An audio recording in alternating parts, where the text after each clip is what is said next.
Voilà, donc si on fait suite à la première démonstration avec le détendeur, j'ai branché l'installation exactement pareil que la dernière fois. Et on va procéder à un petit test et on va essayer de comprendre ce qui se passe avec le détendeur.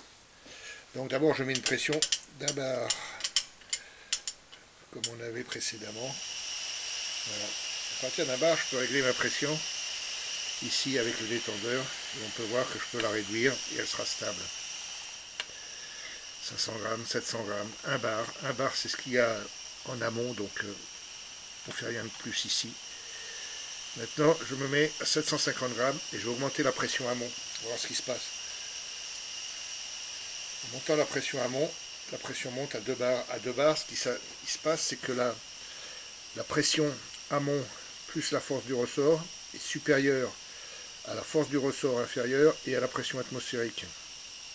Moralité, en montant la pression, on ferme, le détendeur se ferme. Trop de pression amont, 3 bars et demi, 0 en bas, c'est normal. Donc on va redescendre à une pression beaucoup plus classique dans notre cas. On reste à 2 bars, à peu près, c'est à peu près ce qui sort de nos réservoirs de gaz. Voilà, je stabilise à 2 bars à peu près. Voilà, c'est à peu près ce qu'on a dans nos bouteilles de gaz. À partir de là, on peut jouer avec le détendeur, le ressort qu'il a. On va de 0, pratique de 0 carrément, quand on ferme en tout. Et on monte doucement à la pression qu'on veut sur le brûleur. 500 grammes, 700 grammes. On peut monter un bar, on peut aller jusqu'à coincer le ressort en butée pour avoir la pression à bon. Enfin, ça sert à rien. Moralité, plus on monte la pression en amont, et plus la pression monte dans le détendeur à partir d'une certaine, dans une certaine échelle. Je descends la pression en amont,